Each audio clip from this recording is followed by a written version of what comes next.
ना गॅस, ना चुला, ना ओव्हन, कुठल्याच गोष्टीची गरज नाही. अगदी झटपट 10 मिनिटात तयार होणारा 3 साहित्यापासून डेझर्ट. त्यासाठी आपण ब्रेड डेझर्ट बनवूया. अगदी झटपट आणि पटकन तयार होणारा आणि लहानापासून मोठ्यापर्यंत आवडणारा. त्यासाठी आपण 1 वाटी पाणी घेतले आहे, अर्धी वाटी पिठी साखर आणि खायचा चिमूटभर रंग घालायचा आहे. हे सर्व आता मिक्स करून घेऊया. पाणी अगदी नॉर्मल घ्यायचे आहे. ना थंड ना गरम, एकदम नॉर्मल टेम्परेचरचे पाणी घ्यायचे आहे. आता आपण एका वाटीत छोटी वाटी मिल्क पावडर घेतली आहे. 4 चमचे साय घातले आहे आणि 2 चमचे पिठी साखर घातली आहे. आता याला सर्व मिक्स करून घेऊ.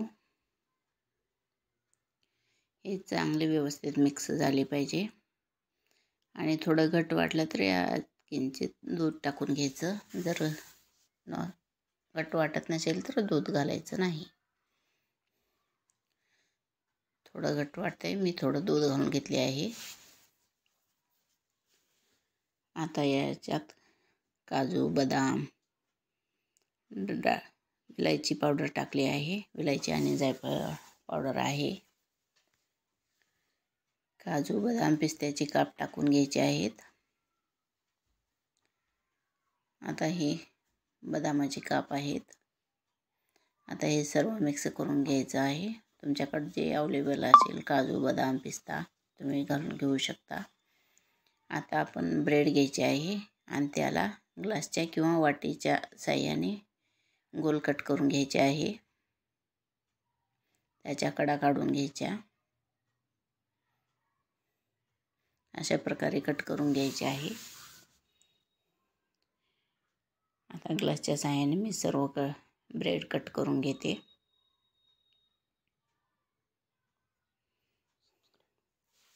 तुम्हाला जर माझे पदार्थ आवडत असतील तर तुम्ही हे पदार्थ नक्की ट्राय करून बघा.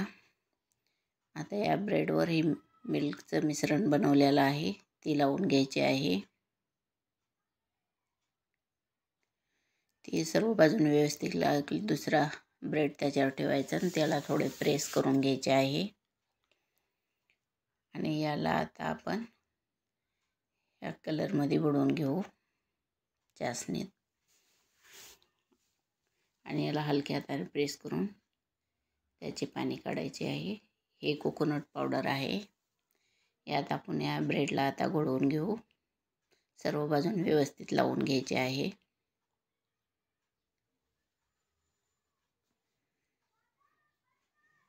आता याला आपण ठेवू.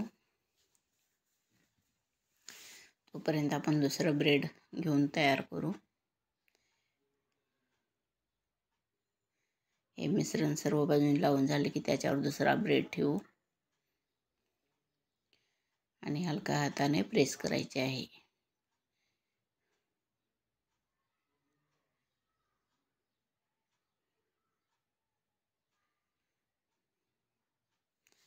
तुम्हाला जर माझे पदार्थ आवडत असतील तर कमेंट बॉक्समध्ये नक्की कळवा.